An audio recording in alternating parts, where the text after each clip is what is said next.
Hello, good morning. Hope you're well as you tuned into this. As I'm recording, it is February 7th, I believe. Um, and by the time you see this, it'll likely be like the end of April. So, hello, you're a time traveler. How does it feel? Hopefully, you didn't get ripped to shreds in the process. So, it is currently, it's before 9 a.m. It's not 9 a.m. yet. And it's Saturday. I went for a walk because, I don't know, there was a lot going on at the house. And maybe I could have handled it differently, but I don't know. I'm really tired. I've talked about it here and there, but there are some dogs that exist at the house, and they're in cages most of the time. And even when they're not going off, sometimes it's still a lot being aware that like that's a thing. But they were going off, and for some reason, I think it's because the wind, I don't know, but for some reason the door that leads to where they are kept opening. And I don't know, maybe it wasn't just the wind, maybe it was something else. But that was the thing. And so I don't know. I was like, let me just go for a walk. Hopefully by the time they get back, hopefully by the time I get back, they'll have gone on a walk or something. I don't know. I had a moment the other day during work, because I've been working at this job. And I had a moment where it was close to closing, and this one guy came in. His fit was nice. I appreciate a nice outfit. You know what I mean? And it was a nice outfit. It had like roses and everything, so I complimented him. And I almost didn't. It was one of those moments where I had the thought, and I almost didn't say anything. You know what I mean? So I'm sure there's a reality where I didn't say anything, where the moment just passed, he left. And I didn't say this in this video, but, you know. But yeah, I told him, I was like, I like your outfit. The roses are nice. And there's a part of me that thought afterwards, like, was he lying? I don't think he was lying. But the paranoia in me was like, is he lying? I don't know. But he said that he had made it himself. He told me that he's like a designer or whatever. And he was trying to find his footing. Or whatever he said. He said something about finding his footing. And I was like, get there one step at a time, because that's just, you know, like, you say something to me that requires wisdom, I'm going to say some wisdom. And so I said that. He was like, oh, thanks. I appreciate the support. And he, like, fist bumped at me. And it felt like a little moment. It felt like I encouraged him a little bit. And not to toot my own horn. Like, it's not about me. But it just felt like a moment. It was a nice little moment. And he left the store.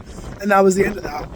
And nothing from my perspective came out of it. Like, maybe it gave him a little bit of motivation. Maybe it gave him whatever he needed, but for me it was just another moment, you know. And this is one of those moments where I am reminded why it's important sometimes to say what's on your mind, even if you don't get the results you're wanting.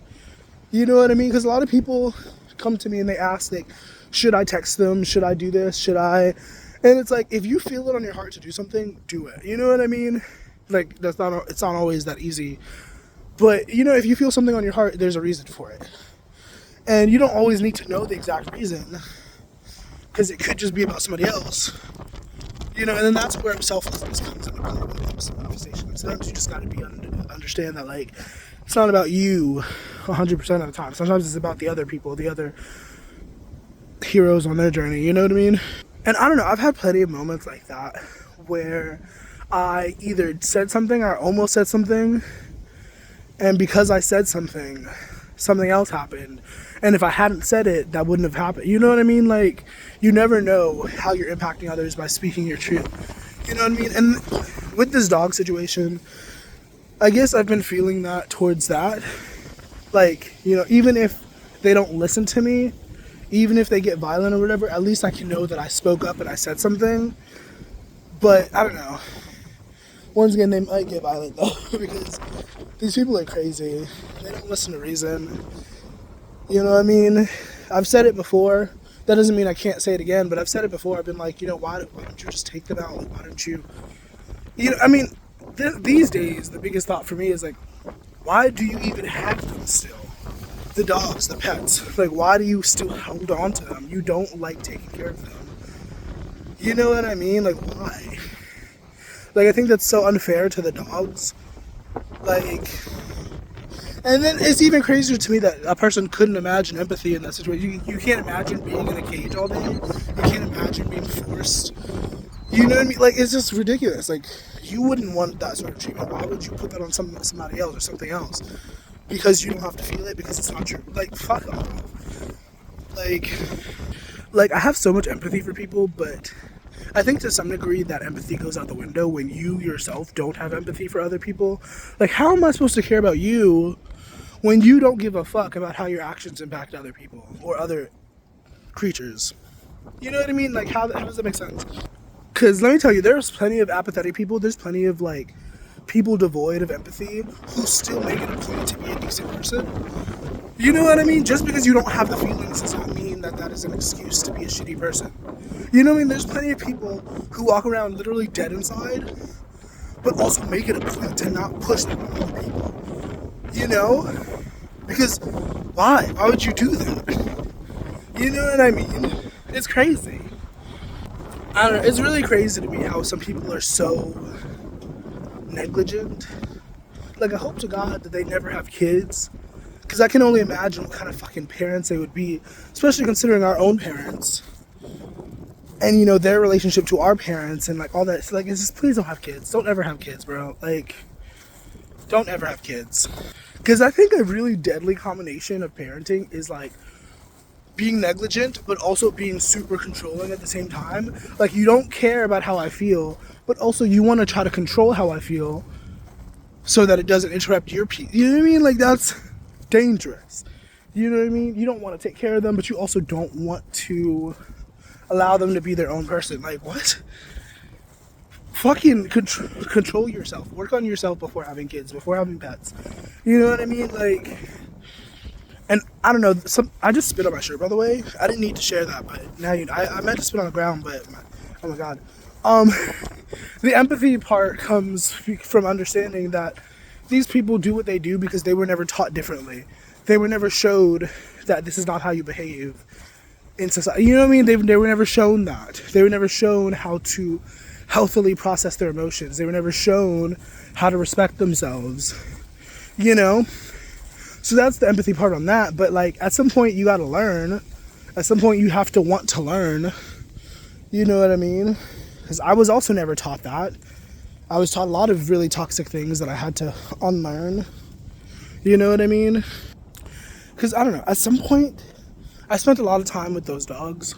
There were moments where I literally slept next to their cages because I felt so strongly that it was like, they shouldn't be in these, like, let me do something. But within the last few months, within the last year, I guess, I've taken the stance of, like, detachment and just, like, allowing it to be what it is. You know what I mean? Which really fucking hurts. To be quite transparent with you, it hurts my body a lot to just let it be what it is. And I've also expressed that, which makes a part of me even more angry to know that I've expressed it so clearly that, like, hearing that makes me distressed. And meanwhile, these motherfuckers walk around, look me in the eye, maybe not literally look me in the eye because I feel like they're afraid of me, but they'll look at me, see that the dogs are going off, and not give a flying fadoodle. And I feel like in their stupid heads, they feel like they have me.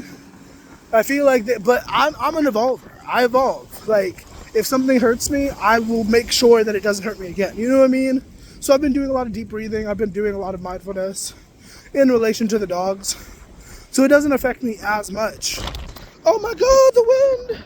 I'm over the water. I have to be careful. I don't want my phone to get fucking blown into the water. Oh my gosh, Spirit is so loud today. Oh my gosh. Like, that wind was crazy. Also, let me not look at I don't know. Okay, I really have to pray that the audio is okay for this because the wind has picked up significantly and I feel like Spirit is yelling at me right now. Oh my god. And that's what I was saying before. Like, I don't understand how people can't experience this. Or can experience this, and then just not see it as, like, something to pay attention to. You know what I mean? I don't know. Maybe it's something because it's just weather, right? It's just like, oh, this is just weather. But, like, I don't know.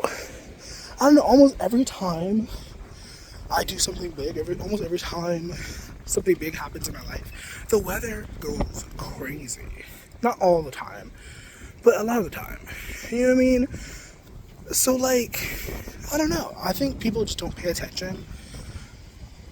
I think people don't have a connection with their intuition. I think that's what it is for the most part. Like, I take almost everything as a sign, as a message. You know what I mean? Like, I'm constantly in communication with the divine. You know what I mean? So it's like, to me, I'm hearing something going off. I'm hearing like, oh, that's obviously a message. That's obviously, and then I have to remember. I have to come back down and be like, not everybody perceives life like that. Not everybody is as aware. But it's frustrating because it's like, how do you not notice anything about that? You don't notice anything odd about, you know what I mean? I don't know. I'm thankful for my awareness. I have to come back to that. Because even though I'm surrounded by people who are fucking brain dead, I'm thankful for my awareness. You know? But yeah, I'm going to end this here. I'm going to say thank you for tuning in. I hope this was helpful. I hope this was useful. If it was, you should definitely engage with the video. Tell me how you think. Tell me what you feel. If you don't want to do that, that's also cool. You don't have to. But I appreciate you for watching and listening. And I hope you have a nice rest of your day. I hope you know miracles happen all the time. I don't know what the details of what your life experience is right now, but everything is temporary. And if you hold your head up and you stay positive, I'm sure that things will come to an end or come to a resolution soon. You know? So keep your head up, keep your spirits high. And deuces. Bye.